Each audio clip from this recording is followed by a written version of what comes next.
नमस्तेस्तु महामाये श्रीपीठे सुरपूजिते शङ्खचक्रगदाहस्ते महालक्ष्मी नमोस्तुते।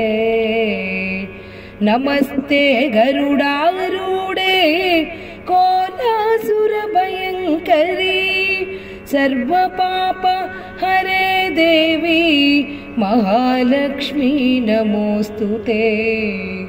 सर्वज्ञे सर्ववरदे सर्वदुष्ट भयङ्करी सर्वदुःखहरे देवी महालक्ष्मी नमोस्तुते। सिद्धिबुद्धि प्रदे देवी भुक्तिमुक्तिप्रदायिनी मंत्रमूर्ते सदा देवी महालक्ष्मी नमोस्तुते। आद्यन्तरहिते देवी आदिशक्ति महेश्वरी योगज्ञे योगसम्भूते महालक्ष्मी नमोस्तुते। स्थूल सूक्ष्म महारौद्रे महाशक्ति महोदरे महापाप हरे देवी महालक्ष्मी नमोस्तुते। पद्मासनस्थिते देवी परब्रह्म स्वरूपिणी परमेशी जगन्माता महालक्ष्मी नमोस्तुते।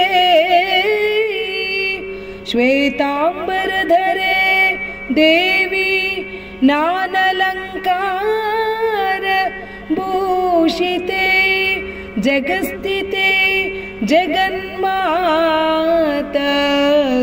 महालक्ष्मी नमोस्तुते। महालक्ष्मी अष्टकं स्तोत्रं यप्पटे भक्तिमान् नरः सर्वसिद्धिमवाप्नोति राज्यं प्राप्नोति सर्वदा। एककालपटे नित्यं महापापविनाशनं द्विकालं यप्पटे नित्यं धनधान्य समन्वितः त्रिकालं यप्पटे नित्यं महाशत्रु विनाशनं महालक्ष्मी भवे नित्यं प्रसन्न वरदा शुभा प्रसन्न वरदा